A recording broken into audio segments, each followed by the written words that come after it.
Maqedonia e Veriut sot shënon festën kombëtare 2 Gushtin, i linden Dita e Republikës, një nga datat më të rëndësishme në historinë e vendit. Me këtë rast, krerët e shtetit dhe funksionarë të tjerë kanë përcjell urime për qytetarët, duke vlerësuar rëndësinë historike të kësaj feste dhe duke bërë thirrje për unitet, përparim dhe mirëqenie. Presidentja Gordana Siljanovska-Davkova përcolli urimet e saj, nga ku po ashtu e shënoi festën e ilindenit me vendosjen e luleve pranë monumenteve në Shkup, duke theksuar rëndësinë historike të 2 Gushtit.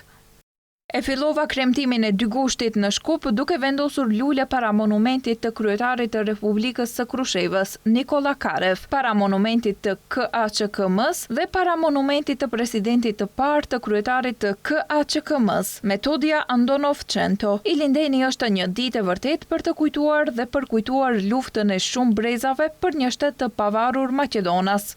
Ndërkaq, kryetari i kuvendit Afrim Gashi ka uruar qytetarët me rastin e 2 Gushtit, duke theksuar se kjo datë simbolizon vlerat mbi të cilat është ndërtuar shteti dhe përgjegjësinë e përbashkët për forcimin e tij.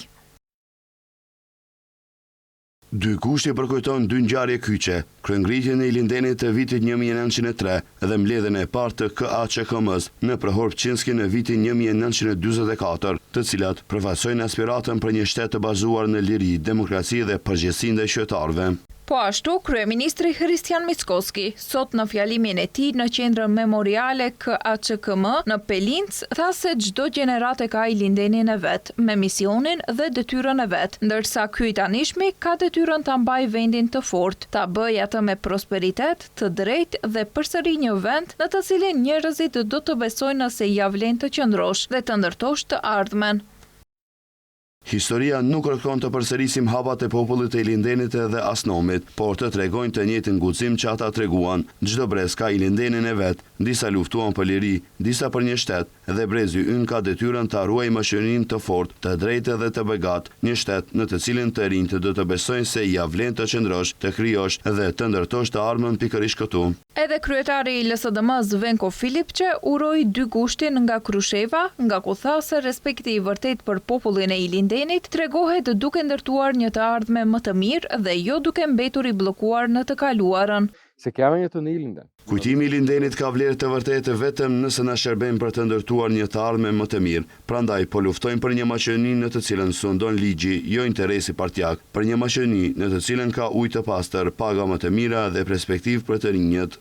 Ndërkaq, kryetari i BDI-s Ali Ahmeti, duke përcjell mesazhe urimi për festën e ilindenit, thekson faktin se ideali i manifestit të Krushevës për barazi, respekt dhe bashkëjetesë po zbehet, ndërsa vendi po largohet nga këto vlera. Për Ahmetin, sulmet ndaj përdorimit zyrtar të gjuhës shqipe, anulimi i mekanizmave që sigurojnë përfaqësimin adekuat, si dhe shumë veprime tjera të pushtetit aktual, janë shqetësuese për drejtimin që po merr vendi.